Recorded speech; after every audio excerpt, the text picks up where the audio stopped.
أعوذ بالله من الشيطان الرجيم. بسم الله الرحمن الرحيم.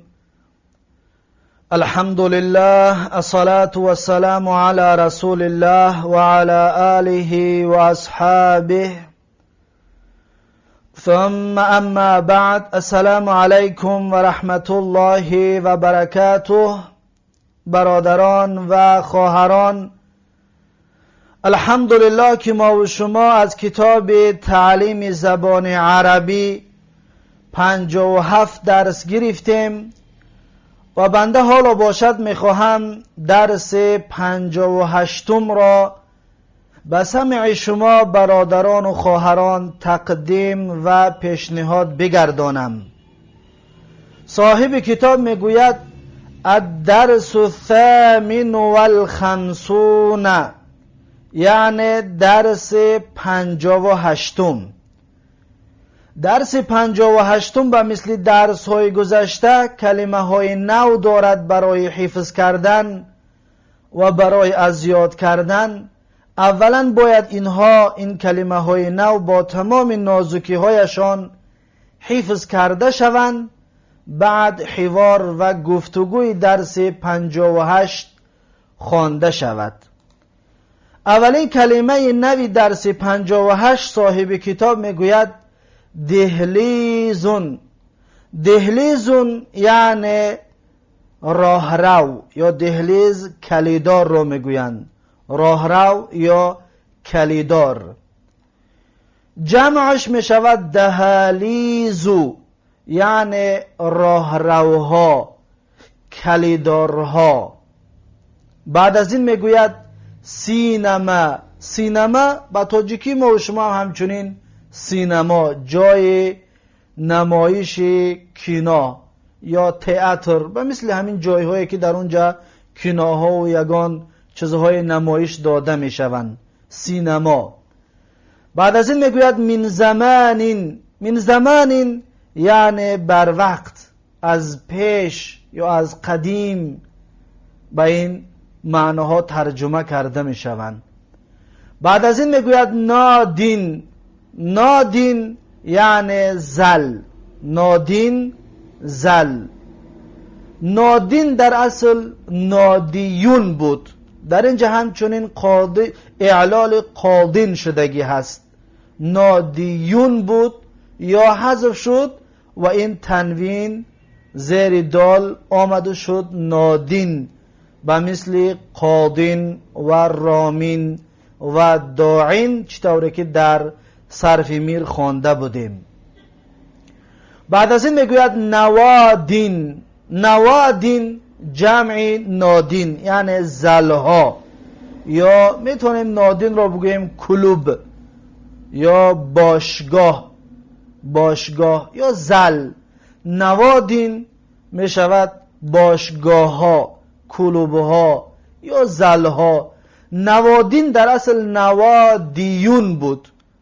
نوادیون پس یا حذف شد، به مثل که در روامین یا در دواعین ما و شما در کتاب صرف میر خوانده بودیم. پس تنوین داعین تنوین تمکین است. تنوین نوادین که در زیر دال تنوین میبینید، این تنوین تنوین عوض عن الحرف علت است. پس این تنوین ها از یکدیگر فرق میکند. بعد از این میگوید کیف حالکم، یعنی چی طور است حال شما. کیف حالکم یعنی چی طور است حال شما. جوابش میشود طیبون. طیبون یعنی خوب. طیبون یعنی خوب. بعد از این میگوید اشکرکم. اشکرکم یعنی شکر میگویم شما را یا تشکر میگویم شما را. اشکرکم در اینجا فعل و فاعل و مفعول بهی است. یعنی اشکرو فعل مضارع است، فاعلش ضمیر مستتر تقدیره انا، کم ضمیر متصل مبنی علی السکون فی محل نصب مفعول بهی است. پس در اشکرکم فعل و فاعل و مفعول بهی است. یعنی شکر میگویم من شما را، تشکر میگویم من شما را. بعد از این میگوید الی اللقاء. الی اللقاء یعنی تا بازدید، تا واخوری. الی تا لقاء یعنی واخوری و بازدید. الی اللقاء یعنی تا بازدید. بعد از این میگوید مع السلامتی. مع السلامتی می شود بگوییم که سلامت بمان، یا می شود بگوییم که خی. به توجه کشتاره که ما و شما با یک انسان وداع کردنی باشیم خی میگوییم، به مثل همون. یا میتونیم بگوییم الله حافظ یا سلامت بمانی. یعنی که این کلمه الی اللقاء، کلمه الی اللقاء یا کلمه مع السلامه، این در آخر صحبت می شود، یعنی تا واخری آینده، یا سلامت بمانی یا الله حافظ، به این طور ترجمه کرده می شوند. بعد از این میگوید حاضرون. حاضرون یعنی حاضر، کسی که موجود است، کسی که هست. حاضر کسی که هست. جمعش می شود جمع مذکر سالم حاضرون، یعنی کسانی که موجود هستند، کسانی که هستند. پس حاضر این اسم فاعل است از حضر یحضر. حضر یحضر. حضر یعنی حاضر شد، یحضر حاضر می شود، حاضرون کسی که حاضر است، این اسم فاعل هست. بعد از این میگوید غائبون. غائبون یعنی کسی که موجود نیست، کسی که غیاب کرده است. جمعش می شود غائبون. غائبون جمع مذکر سالم می شود. می شود کسانی که موجود نیستند، کسانی که غیاب کردگی هستند، جمع. پس غائبون از فعل غاب یغیبو گرفته شدگی است. غاب یعنی غیاب کرد، یغیبو غیاب میکند. غائبون کسی که غائب است، کسی که غیاب کرده است. غائبون در اصل غایبون بود. این همزه در اصل یا بود.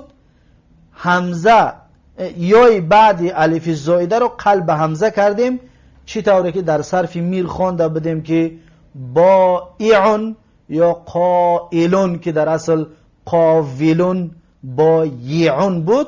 این هم به مثل انا همون بایعون هست که یا بعد الف زائده قلب همزه شدگی است. یعنی که این همزه که میبینید اصلش یا است، غایبون بود. بعد الف زائده اون یا را قلب همزه کردیم، پس شد غائبون. این اسم فاعل هست. بعد از این میگوید امامیون. امامی یعنی پیشینه. امامی یعنی کسی که در پیش است، پیشینه. بعد از این میگوید بجانبین. بجانب یعنی در پهلوی. بجانب یعنی در پهلوی، یعنی در بری. بعد از این میگوید مخلصون. مخلصون چند ترجمه ها دارد. میشود بگیم راستگو، انسان مخلص یعنی انسان راستگو. میشود بگیم مخلصون یعنی که وفادار، کسی که بسیار وفادار است. چطور که میگیم فلان شخص مخلص فلان عالم است، یعنی بسیار وفادار اون عالم هست. مخلص یعنی وفادار. این مخلص اسم فاعل است از اخلص یخلص اخلاصا، از باب هفتم گرفته شدگی است. این اسم فاعل است. اخلص یعنی خالص کرد کارش را یا وفاداری کرد. یخلص کارش را خالص میکند یا وفاداری میکند. اخلاصا وفاداری کردن. اما این مخلصون اسم فاعل است که همون شخص وفادار، کسی که وفادار هست. بعد از این میگوید بعد قلیلین. بعد قلیلین یعنی کم بعد. اینجا ترجمه را پیش قفا میکنیم، اول کم رو، اول قلیلین رو ترجمه میکنیم، بعد رو میگیم کم بعد. قلیل یعنی کمی، بعد قلیلین یعنی کم بعد. بعد از این میگوید معن. معن یعنی یک جا، یعنی با یک دیگر، معن یعنی یک جا یا با یک دیگر. بعد از این میگوید تذاکر. تذاکر یعنی مذاکره کرد، بیاداوری کرد و مرد در زمان گذشته. این فعل ماضی است. تذاکر یتذاکر تذاکرن، این از باب 14 است. از 22 باب صرفی از باب 14 است که تذاکر یعنی وی مرد مذاکره کرد بین یک دیگر. اینها فعل هایی هستند که مشارکت از بین دو کس. تذاکر یعنی مذاکره کردن، تکرار کردن دو کس یا زیاده از دو کس بین خودشان یک مسئله را. تذاکر مذاکره کردن، یتذاکرو مذاکره میکنن، تذاکرن مصدرش میشود یعنی مذاکره کردن. پس این به مثل تباعد یتباعد تباعدن یعنی از باب 14 است. بعد از این میگوید اکرامون. اکرامون یعنی احترام کردن، اکرام کردن، حرمت کردن. با این طریق ترجمه کرده می شود. اکرام از باب اکرم یکرم و اکرامن از باب 7 این مصدر هست. اکرام مصدر هست. اکرم فعل ماضیش یعنی احترام کرد، حرمت کرد. یکرم احترام میکند، حرمت میکند. اکرامن یعنی احترام کردن یا حرمت کردن. بعد از این میگوید اکرامن لهو یعنی حرمت برای وی. اکرامن لهو حرمت برای وی یا اکرام برای وی. بعد از این میگوید علی الفوری. علی الفور یعنی زود، تیز ده. علی الفور یعنی زود یعنی تیز. بعد از این میگوید غرفت الدرسی. غرفت الدرسی یعنی اتاق درس، کامنته درس، خانه درس، خانه که در اون خانه درس کرده می شود. بعد از این میگوید محلتون. محلتون یعنی محله. محلتون یعنی محله یعنی یک دهه. محلتون یعنی یک دهه. پس محلتون این اسم زمان و مکان است.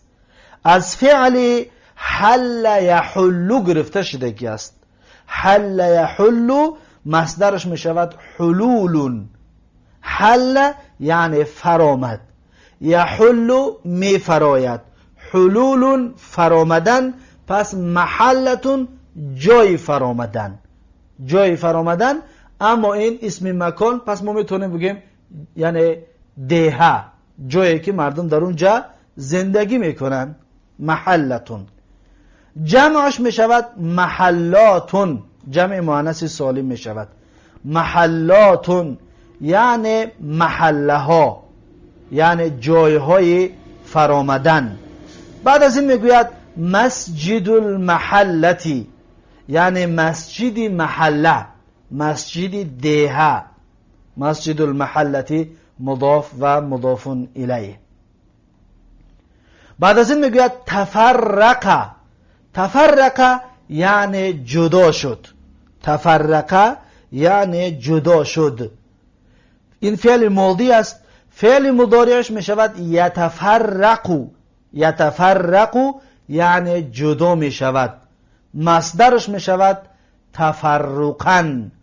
تفرقن یعنی جدا شدن. پس این تفرق یتفرق تفرقا از باب 13 است. از باب تکلم یتکلم تکلما از این باب می باشد. بعد از این میگوید یعرض. یعرض یعنی نمایش داده می شود، نشان داده می شود. این فعل مضارع مجهول از بابی از فعل عرض یعرض است. عرض یعنی نمایش داد و مرد در زمان گذشته.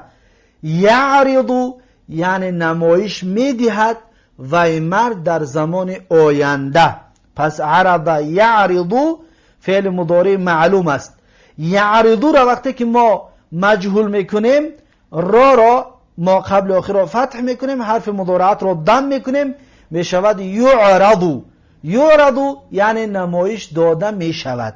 یعرض یعنی نمایش داده میشود، یعنی نشان داده میشود. این عرض یعرض اصلش از باب ضرب یضرب، از دویم باب 22 باب صرفی است.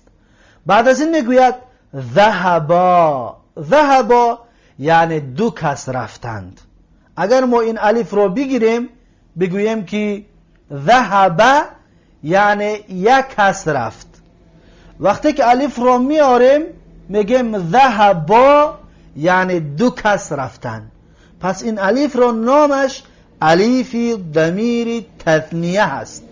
الف ضمیر تثنیه یعنی ذهبا یعنی دو کس رفتند. پس ذهبا اینجا فعل و فاعل است. ذهب فعل ماضی، این الف ضمیر متصل مبنی علی سکون فی محل رفع فاعل ذهب است. ذهبا یعنی رفتن و ایها دو کس. ذهب یذهبو، یذهبو فعل مضارع، این از باب منع یمنع از سیوم باب 22 باب صرفی است. بعد از این میگوید یذهبانی. یذهبانی یعنی دو کس میروند. دقت دادید؟ پس در اینجا این الفی که بعد از با میبینید یذهبا، یذهبا، انا همین الف الفی همچنین به مثل ذهبا، این الف هم نامش الف ضمیر مثنا هست. الف مثناش میگوین این را الف ضمیر مثنا، یعنی الف دو کس. یذهبانی یعنی دو کس میروند. اما این نونه که در اینجا میبینید این نون عوض عن رفع است. چطوره که در فعل مضارع در یک تگهش ما میگیم یذهبو، یذهبو، پس میگیم فعل مضارع مرفوع علامت رفع الضمه الظاهره یذهبو. در مثناش که میگیم یذهبانی پس میگیم فعل مضارع مرفوع علامت رفع ثبوت النون لانه من الامثله الخمسه، زیرا اینکه این یذهبانی از مثال های پنجگانه هست که علامت رفعشان ثبوت نون می باشد. پس این یذهبانی از آن همون اسماء امثله خمسه است. پس یذهبانی در اعراب میگیم یذهبانی. یذهب فعل مضارع مرفوع و علامت رفعه ثبوت النون، این نون آخرش ثبوت النون، و الف ضمیر متصل مبنی علی السکون فی محل رفع فاعل یذهب. دقت دادید؟ فاعل یذهب. پس این الف همچنین الف مثنا بوده است. الف مثنا در فعل مضارع و در فعل ماضی همچنین می در آمده است. چطور که دیدید ذهبا الفش الف مثنا است، یذهبانی الفش همچنین الف مثنا است. پس این هست کلمه های نوی درس 58. درس 58 این هست کلمات نو. باید اینها با تمام نازکی حفظ کرده شوند. بعد از حفظ کردن این کلمه ها پس میخوانید حوار و گفتگوی درس 58 را. صاحب کتاب در این گفتگو چنین نوشته کرده است که میگوید ادق الجرس، ادق الجرس یعنی آیا زنگ زد. همزه همزه استفهامیه، دقه فعل ماضی. ادق الجرس آیا زنگ زد. جواب میتید میگوید نعم بله حرف جواب. دق من زمان یعنی زنگ زد پیشتر یا بر وقت. من زمان پیشتر یا بر وقت. بعد از این میگوید این زینبو یعنی در کجاست زینب. این اسم استفهام از مکان یعنی کجاست، در کجا هست، در کدام مکان هست زینب. میگوید هی فی النادی مع صدیقاتها یعنی وی در زل هست، در باشگاه است همراه دوگانه هایش. صدیقاتها یعنی دوگانه هایش. هی فی النادی، الف لام در نادی که آمد ببینید یای محذوفه برگشت. در کلمات جدیدی درس گفتیم که نادین در اصل نادیون بود، اکنون ان نادی که شد یا بر میکردد. دقت دادید؟ زیرا که این از فعل ناقص یایی است. میگوید هی فی النادی مع صدیقاتها، یعنی وی در کلوب هست همراه دوگانه هایش. بعد از این میگوید کیف حالکم، یعنی چی طور است حال شما؟ جواب میده میگه شکرا طیب الحمدلله، یعنی رحمت یا تشکر، شکرا رحمت یا تشکر، طیب یعنی خوب هستم، الحمدلله یعنی حمد و ثنا و ستایش خاص الله است. شکرا منصوب است به خاطر آنه که این مفعول مطلق برای فعل محذوف است، یعنی اشکرک شکرا، یعنی تشکر میگویم تو را تشکر گفتنیه. طیبون این خبر مبتدای محذوف است، یعنی انا طیبون یعنی من خوب هستم. الحمدلله این جمله دعایه، جمله شکر و سپاس هست. بعد از این میگوید و کیف انتم، یعنی و چی طور هستید شما، و کیف انتم و چی طور است و چی طور هستید شما. جواب میتید میگوید اشکرکم طیب ایضا، یعنی شکر میگویم شما را، تشکر میگویم شما را، خوب هستیم. الحمدلله اشکرکم یعنی شکر میگویم شما را، طیبون یعنی خوب هستیم. طیبون همچنین خبر مبتدای محذوف، یعنی انا طیبون یا نحن طیب، میشه بگیم انا طیبون ایضا همچنین. ایضا منصوب است به خاطر آنه که مفعول مطلق مصدر برای فعل محذوف است. آد یعیض ایضا. بعد از این میگوید الی اللقاء، الی اللقاء یعنی تا بازدید، تا واخری آینده، یا الله حافظ. بعدش میگوید مع السلامتی یعنی سلامت بیمان، یا میشه بگیم الله حافظ. بعد از این میگوید محمد لیس حاضرا هو غائب لانه مريض و فاطمة ایضا غائبة لان عندها اعمالا كثيرة في البيت. میگوید محمد لیس حاضرا یعنی حاضر نیست، یعنی موجود نیست. هو غائب وی غائب است، غیاب کرده است امروز. لانه مریض زیرا اینکه وی بیمار هست. و فاطمه ایضا غائبه و فاطمه همچنین یا و فاطمه نیز غائب است، یعنی حضور ندارد. لان عندها اعمالا كثيرة في البيت زیرا اینکه دارد وی کارهای بسیار در خانه، زیرا اینکه دارد وی کارهای بسیار در خانه. اکنون محمد لیس حاضرا، اگر محمد حاضر نیست، حاضرا برای چی منصوب است؟ به خاطر آنه که خبر لیس است، خبر لیس منصوب می باشد. هو غائب وی غائب است، لانه مریض، مریضون برای چی مرفوع است؟ به خاطر آنکه خبر ان هست، خبر ان مرفوع می باشد. و فاطمه ایضا، ایضا گفتیم مفعول مطلق برای فعل محذوف است، از این حساب منصوب است. و فاطمه ایضا غائبه، غائب است، برای چی مرفوع است؟ به خاطر آنکه خبر هست، فاطمه مبتدا غائبه خبر. لان عندها اعمالا كثيرة في البيت، اعمالا برای چی منصوب است؟ زیرا اینکه اعمالا اسم ان هست. لان ان اعمالا اسمش می باشد، كثيرة صفت اعمالا می باشد، از این حساب منصوب هستند. بعد از این میگوید حسن على المقعد الامامی بجانب سلیم، یعنی حسن بر بالای نشستگاه پیشینه است در پهلوی سلیم.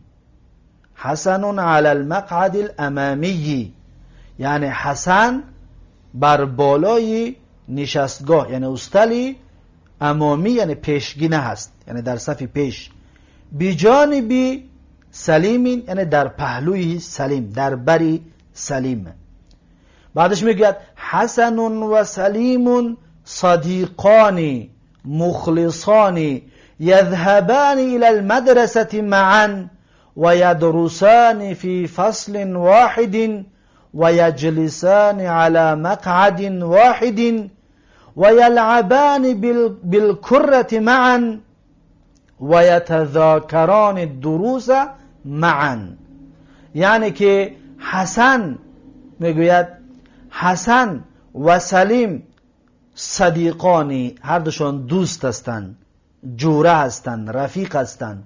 مخلصانی، وفادار هستند هر دویشون، یا راستگو هستند هر دویشون. اینجا بهتر بگیم وفادار هستند.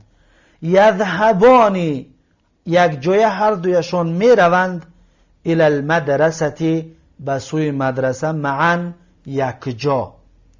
و یدرسان فی فصل واحد، و می خوانند هر دویشون در یک فصل، در یک صنف. و یجلسان علی مقعد واحد، و هر دویشون می نشینند بر یک پرته، بر یک جای نشستگاه، بر یک استل.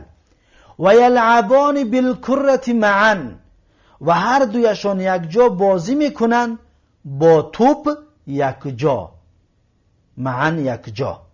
و یتذاکران الدروس معا، و تکرار میکنن هر دویشون، به یاد میآورن هر دویشون درس ها را یک جا، معا، یک جا. اکنون حسن و سلیم صدیقانی، ببینید این دو تگه است، مثنا. صدیقانی، هر دویشون دوست هستند. صدیقانی به خاطر چی مثنا است؟ به خاطر مرفوع است و علامت رفعش الف است. برای چی؟ به خاطر اینکه خبر هست. حسن و سلیمون، حسن مبتدا و سلیمون عطف در جای حسنون، صدیقانی خبر می شود.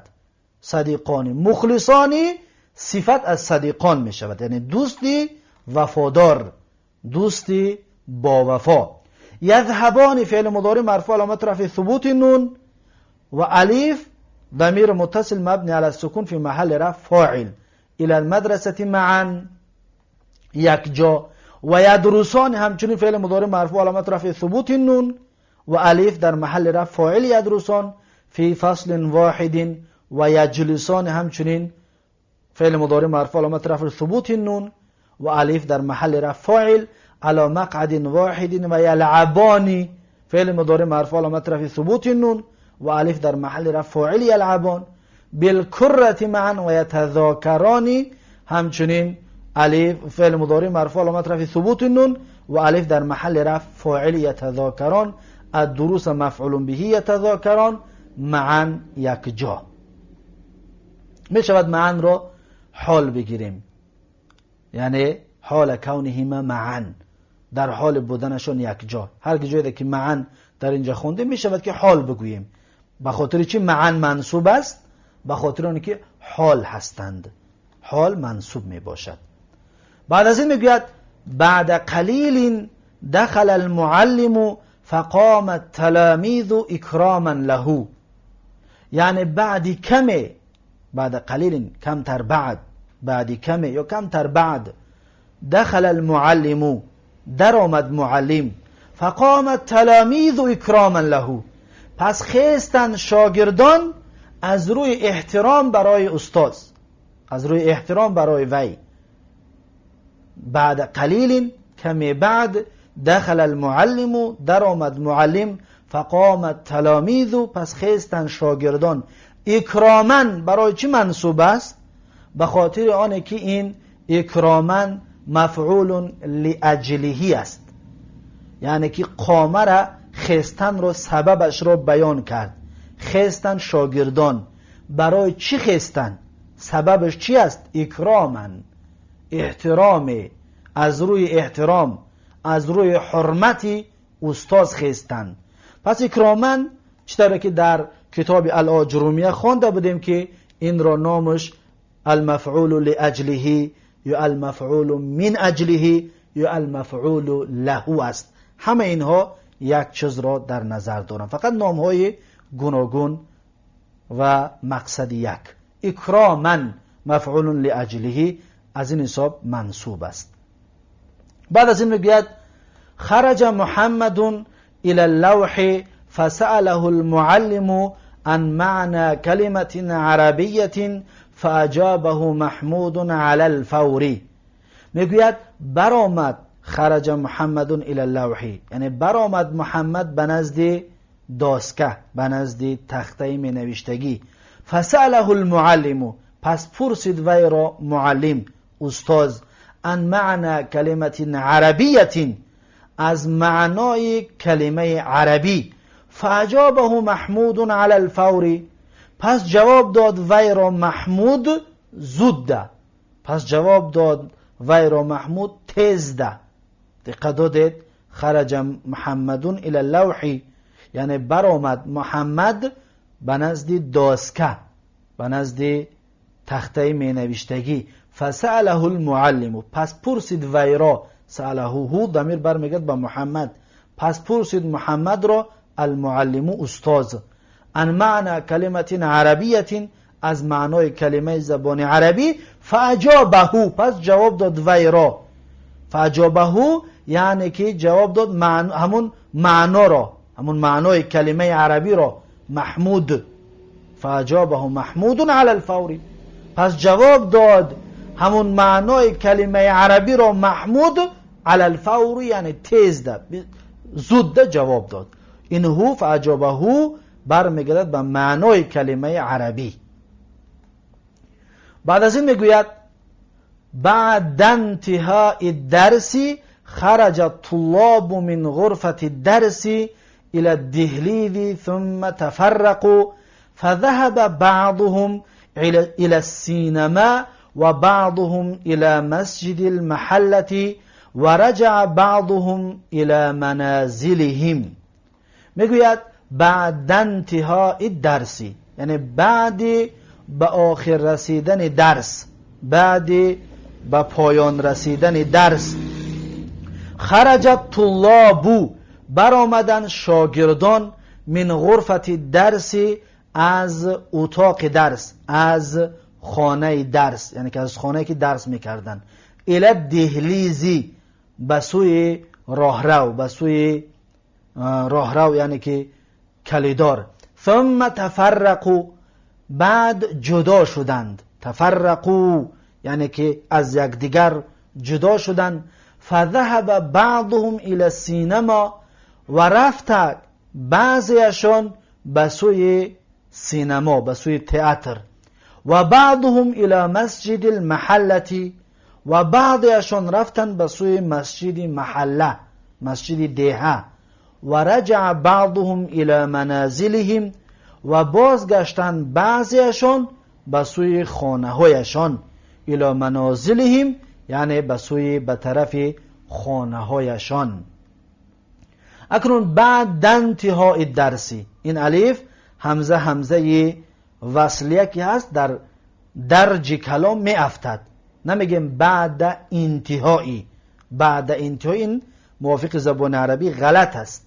ما باید این دال رو در نون پیوست کنیم، بگیم بعد انتهاء الدرسی، یعنی بعدی به پایان رسیدن درس. انتها مصدر است، به انتها ینتهی انتهاء، یعنی از باب دهم است، از باب انکسر ینکسر و انکسارا. این مصدر هست به معنای به پایان رسیدن. انتها یعنی به پایان رسید، به آخر رسید. ینتهی به پایان میرسد، به آخر میرسد. انتهاء به آخر رسیدن، به پایان رسیدن. پس این مصدر است، یعنی بعدی به پایان رسیدن درس. خرج الطلاب، برآمدن شاگردان، من غرفة درس، از اتاق درس، الى الدهلیز، به سوی کلیدار، به سوی راهرو. ثم تفرقوا، بعد از یکدیگر جدا شدن. فذهب بعضهم الى السینما، پس رفتن بعضیشان، یعنی بعضی از همون شاگردا به سوی تئاتر، به سوی سینما، و بعضهم الی مسجد المحلتی، و بعض دیگرشان و بعضی از ویها به سوی مسجد محله رفتن، مسجد دیعه. و رجع بعضهم الی منازلهم، و بازگشتن بعضیشان به سوی خانه هایشان. بعد از این میگوید ماذا یعرض فی السینما الیوم، میگوید که چی نمایش داده می شود در سینما امروز. ماذا یعنی چی، یعنی کدام کینا، کدام فیلم. یعرض نمایش داده می شود، فعل مضارع مجهول، نمایش داده می شود. فی سینما، در سینما، الیوم، امروز. یوم به خاطر چی منصوب است؟ به خاطر آنه که یوم ظرف است، از این حساب منصوب است. بعد از این میگوید یعرض فی السینما الیوم فیلم عربی جدید، یعنی نمایش داده می شود در سینما امروز فیلم عربی نو. نمایش داده می شود در سینما امروز فیلمی، یعنی کینوی عربی نو. یعرض فعل مضارع مجهول، نمایش داده می شود، نشان داده می شود. فی السینما الیوم فیلمون، این نائب فاعل یعرض است، نمایش داده می شود. چی نمایش داده می شود؟ فیلم. عربیون صفت فیلم، صفت یکمش. جدیدون صفت دویمی فیلمون می باشد. عربیون جدیدون صفت یکم و دویم برای فیلمون می باشد.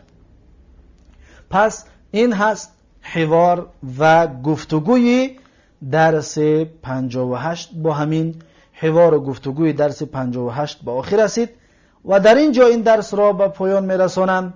تا درس آینده یک شما را به الله تبارک و تعالی می سپارم. هر کجایی که باشید سلامت و موفق و مؤید باشید. السلام علیکم و رحمت الله و برکاته.